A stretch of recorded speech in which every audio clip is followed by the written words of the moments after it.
ఊహించిందే జరిగింది. టీ20 ప్రపంచ cup 2026 tournament నుంచి ఆస్ట్రేలియా నిష్క్రమించింది. లీగ్ దశలోనే ఇంటిబాట పట్టింది. గ్రూప్ బి నుంచి ఐర్లాండ్, జింబాబ్వే మధ్య మంగళవారం జరగాల్సిన మ్యాచ్ రద్దయిపోయింది. శ్రీలంకలోని పల్లికల్లో వర్షం తెరపివ్వకపోవడంతో ఈ మ్యాచ్ను రద్దు చేస్తున్నట్లు అంపైర్లు ప్రకటించారు. ఫలితంగా ఇరు జట్లకు చెరో పాయింట్ వచ్చింది. దీంతో జింబాబ్వే పాయింట్ల సంఖ్య 5కు చేరగా ఆస్ట్రేలియా ఎలిమినేట్ అయింది. మొత్తంగా 20 జట్లు భాగమైన వరల్డ్ కప్లో 5 జట్లు చొప్పున 4 గ్రూపులుగా విభజించారు. ఇందులో భాగంగా గ్రూప్ బి నుంచి జింబాబ్వే, ఐర్లాండ్, ఒమన్ వంటి పసుకూరులతో పాటు శ్రీలంక, ఆస్ట్రేలియా పోటీలో ఉన్నాయి. ఇక ఆది నుంచి అదరగొట్టిన శ్రీలంక ఇప్పటికీ ఆడిన 3 మ్యాచ్ల్లో గెలిచి 6 పాయింట్లతో గ్రూప్ బి నుంచి సూపర్ 8కు అర్హత సాధించిన తొలి జట్టుగా నిలిచింది. రెండో స్థానం కోసమైనా పోరాడాలని అనుకున్న ఆస్ట్రేలియాకు ఎదురుదెబ్బలు తగిలాయి.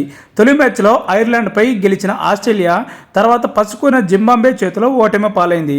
అనంతరం సోమవారం నాటి మ్యాచ్లో శ్రీలంక చేతిలోని చిత్తుగా ఓడింది.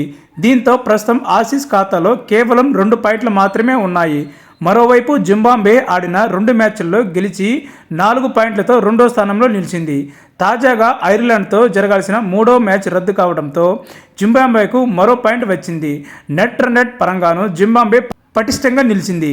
ఫలితంగా శ్రీలంకతో కలిసి జింబాబ్వే సూపర్ 8కు అర్హత సాధించగా ఆస్ట్రేలియా అవమాన భారంతో నిష్క్రమించింది. ఇక గ్రూప్ బి తదుపరి నామమాత్రపు మ్యాచ్లో ఆస్ట్రేలియా ఆఖరిగా శుక్రవారం నాటి మ్యాచ్లో ఒమన్తో తలపడుతుంది. మరోవైపు జింబాబ్వే గురువారం శ్రీలంకను ఢీకొననుంది.